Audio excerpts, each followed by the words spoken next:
Alright, let's get everyone up to speed.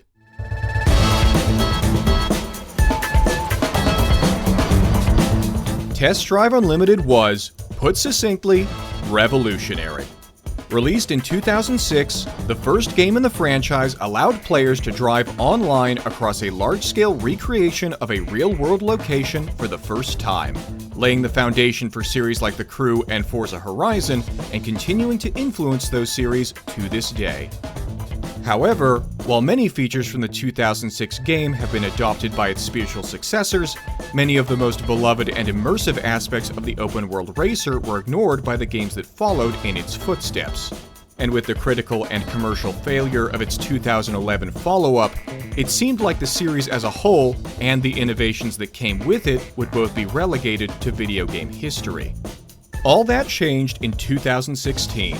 A decade after the release of the first game in the franchise, publisher Big Ben acquired the rights to Test Drive Unlimited, reinstilling hope among hardline fans that the series would retake its rightful place among the best open-world racers. In 2020, the now rebranded Nacon would present a CGI trailer for the first Test Drive Unlimited game in almost a decade, subtitled Solar Crown. Though the reveal lacked any substantive information beyond the existence of a new TDU game, longtime fans of the franchise were confident that they wouldn't have to wait long for actual gameplay and a tentative release date. Almost a year later, Nacon would release another CGI trailer that was similarly sparse with information, and though some felt disappointed with the continued absence of actual data, the promise of a massive reveal in July inspired the eager anticipation of many others. While this reveal did finally provide actual information regarding the game, including the presence of factions and the setting for the open world, it still failed to provide actual gameplay to an increasingly concerned core demographic. Worse still, the information absent from this CGI reveal was all the more concerning given one of the few pieces of critical information provided by the preview, the release date. Slated for September 2022, the new TDU, beginning development just prior to the first teaser trailer and having yet to show any gameplay or even in-engine footage at this point, was set to be completed by a small team with no prior experience creating large-scale open worlds and successfully ported to half a dozen different consoles in just over a year. This was, to put it diplomatically, an unrealistic timeline. A fact that fans of the franchise processed in wildly different ways. While some intended to elicit a critical backlash against the publisher and push for change, others projected their anxieties onto their peers, either through patronizing response videos or thinly veiled vitriol within internet echo chambers, while still others decided to be weirdly horny. After roughly another year of almost complete radio silence, Nacon announced, to the relief of many including ourselves, that Solar Crown would be delayed and that last-gen console versions would be cancelled in order to maximize the overall quality of the game. While many were moderately assuaged, many more remained frustrated that they would have to wait another year for the game, a frustration that would be further aggravated by yet another teaser trailer a few months later. Though the trailer did technically include in-engine footage, the few seconds present in that trailer were both largely static and heavily obscured by motion graphics. Premiering in tandem, the first official in-engine screenshots from the game, featuring empty environments completely devoid of cars, also failed to revitalize the fanbase. At this point, even the cult-like toxic positivity of the game's online echo chambers began to erode, as participants became increasingly aware that there was still nothing substantiating Solar Crown's hype. After another half-year of deafening silence and increasing resentment, Nacon finally released in-engine screenshots that included actual car models as part of an open letter to the community, providing some long-overdue information about what many players now saw as a completely hypothetical game. While the information and images provided by the letter and its follow-ups would be acceptable engagement for a small Kickstarter project, it was far from sufficient for a game meant to compete with AAA juggernauts that had already squandered years of goodwill, especially given the far more extensive reveal of a direct competitor just 1 month earlier.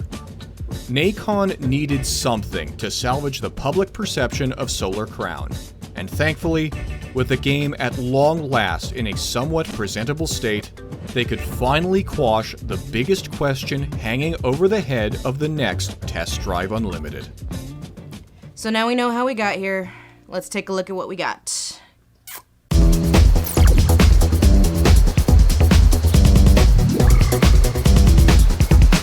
So, after all that anxiety and anticipation, how was the long-awaited Solar Crown gameplay reveal? Well, a bit underwhelming.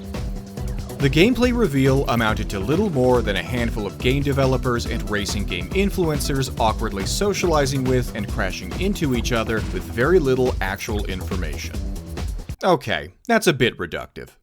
In reality, the gameplay demo revealed quite a lot of details about the new TDU, though much of it was obscured by the chaos of crashes and awkward attempts at conversation. Alan, as long as I beat you, I'm just gonna have to assume that Tenerife should be like a DLC or something. Aside from demonstrating that Solar Crown actually exists, the demo made it clear that this new TDU game is, to a certain degree, a true TDU game. Unlike other racers that rigidly fix the first-person camera to a 180-degree horizontal axis, Solar Crown allows players to move the camera around the cabin and even to look back through the actual rear window of their vehicle. While the likes of Forza Horizon automate headlight functionality based upon time of day and weather conditions, in Solar Crown, it's the player's prerogative. Beyond just headlights, players are afforded the ability to toggle turn signals, wind up windows, and raise the roof on their cars, all features present in prior games in the series and, as such, essential to include in a sequel. Better still, more obscure aspects of prior games have also carried over into Solar Crown. Skill chains with in-game payouts return from TDU2 alongside discoverable wrecks.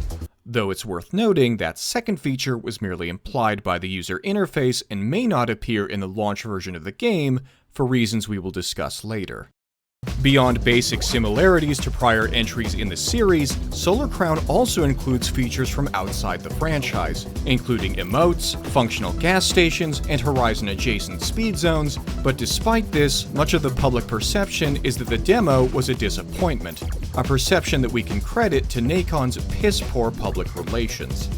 Much like the CGI trailers and radio silence that preceded it, the gameplay reveal failed to directly address the core concerns of the fanbase.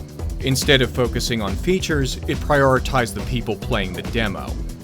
Worse still, the scattershot approach often highlighted unfinished aspects of the game, something that wouldn't be so egregious if Nacon was more direct regarding the incomplete state of Solar Crown. Put succinctly, the reveal finally answered the fanbase's most pressing question, but ultimately failed to deliver much beyond that initial answer, suffering from many of the same issues that plagued the first 3 years of public perception. By highlighting crashes and incomplete environments over finished features, Nacon essentially threw the hard work of developer KT Racing under the bus, confident in the knowledge that prolific content creators like alexvii would do unpaid PR and damage control for them.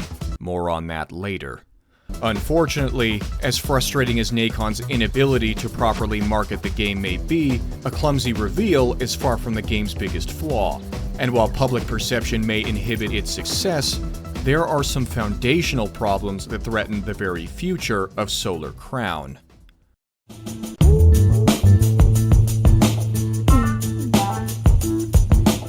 Though several features from prior entries in the series were present at the gameplay reveal, one of the most crucial components of a TDU game was conspicuously absent: player houses.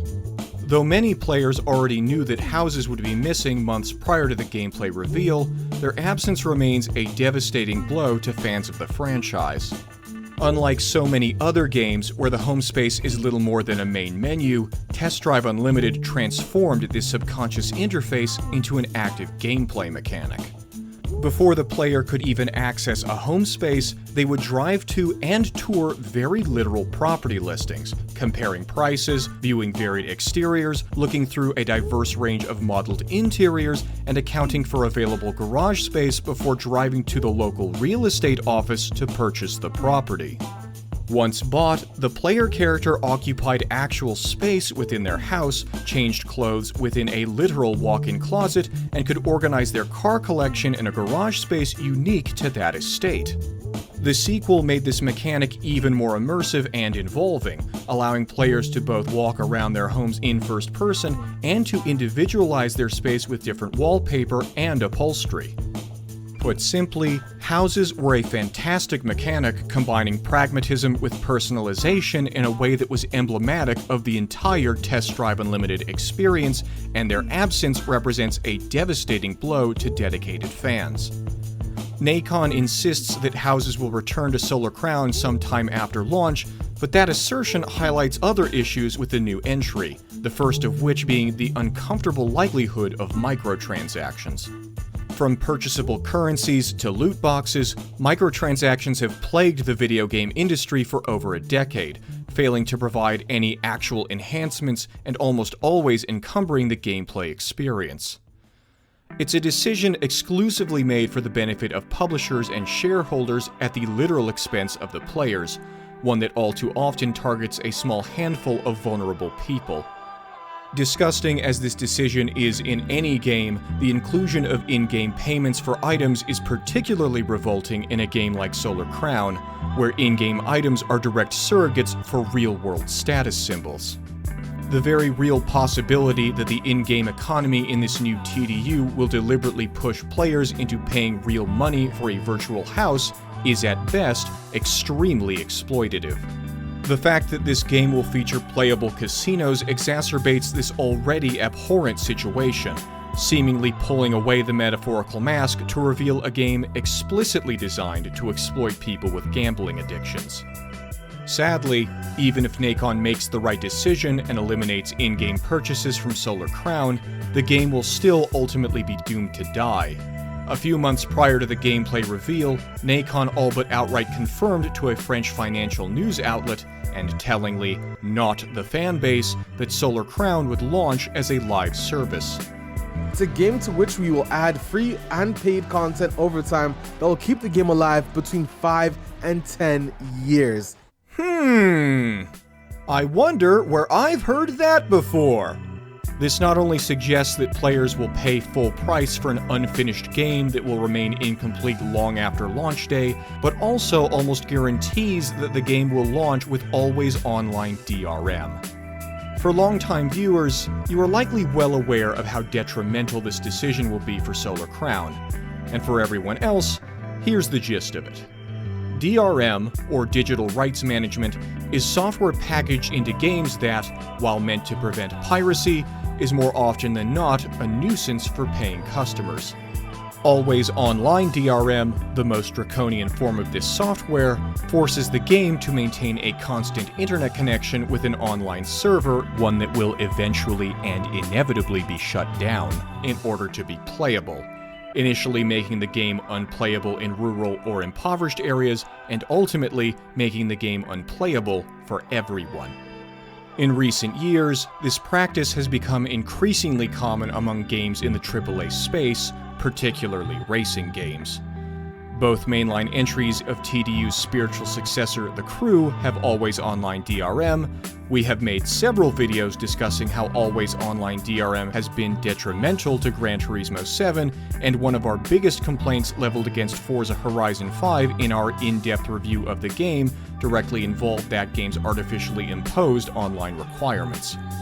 With the devastating news that even the soft reboot of Forza Motorsport will be at the mercy of the player's internet connection, the fact that Test Drive Unlimited Solar Crown will in all likelihood represent the final nail in the coffin for racing game ownership makes my heart sink. It is tragically ironic how a franchise that blazed the trail for online open-world racing would be held hostage by the very thing that made it so uniquely liberating. A tragedy that's all the more frustrating given that we saw all of this coming years in advance. Perhaps most frustrating of all is not only that we were among the few people who saw the writing on the wall, but that many of those who did not went out of their way to discredit our dissenting opinions and push for a forced positivity regardless of the warning signs. To be frank, it would have been nice if people in more advantageous positions used their influence to affect change instead of constantly downplaying valid criticism in favor of willfully myopic optimism and, you know what? F*** it. Alex, we need to talk.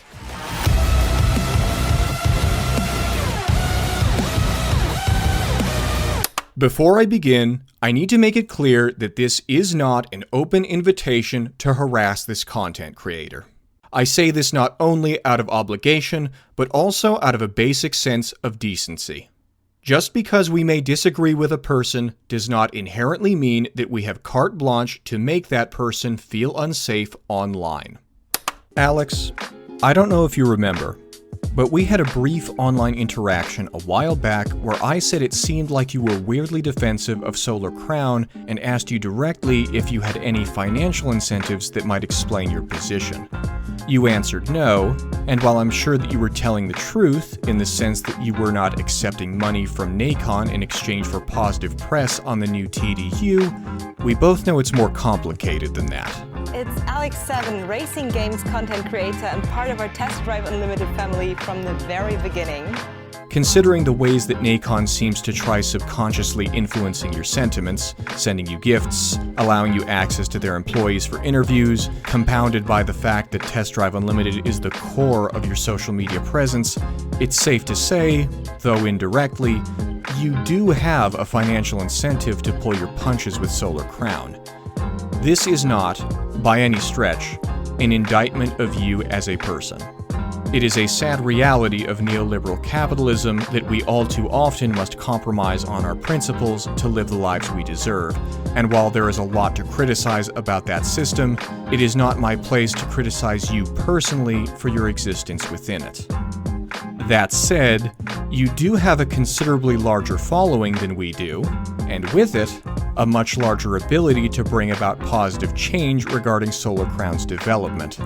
In combination with your passion for the series and your close relationship with the publisher, this means, to a certain degree, that you have an obligation to be more outspoken regarding complaints about this game, both your own personal gripes and those held by the community as a whole.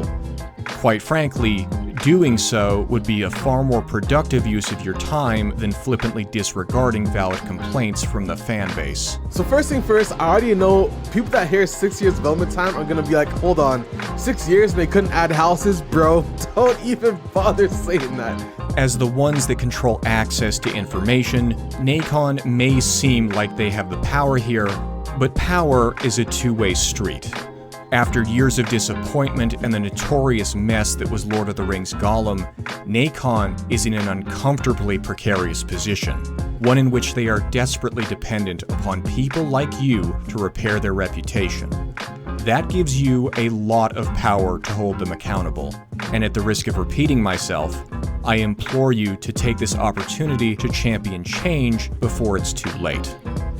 It's worth remembering that the far more powerful Microsoft tried to force similar requirements onto their customers a decade ago and failed, not just due to customer outcry, but because people with the power to push for change did their part. The thumbnail for this video may say it's over for Solar Crown, but that's only the case if people like you do nothing. I know that you and I have what could be diplomatically described as a contentious relationship with one another. But we both share a love for Test Drive Unlimited. It's the core of your YouTube career, and the first entry in the franchise is literally the reason I fell in love with video games. Even if we may disagree about which game is better or what specific combination of features constitutes a true TDU experience, I think we can both agree that one of the best things about these old games is the fact that we can still play them today. Despite both entries releasing over a decade ago and neither of them having any official support for years, the first two TDUs are still accessible to modern audiences, free from in-game monetization, free from live service nonsense, and free to let players tailor the experience to their tastes. No persistent internet connection required. Hell, There are probably people enjoying the first Test Drive Unlimited today that weren't even born when it launched. People who would never be able to experience that revolutionary game if it had the always online DRM that we can safely assume will launch with Solar Crown. Considering that, are we really supposed to just accept that the latest entry in this trailblazing series will be filled with microtransactions, Forza-adjacent FOMO, and internet requirements ensuring that this game yet to be born is already all but guaranteed to die? We deserve better than that. You deserve better than that.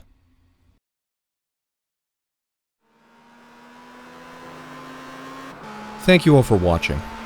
Be sure to like this video, click the links in the description, subscribe to the channel, and ring the bell for more videos like this one from Dank Swank.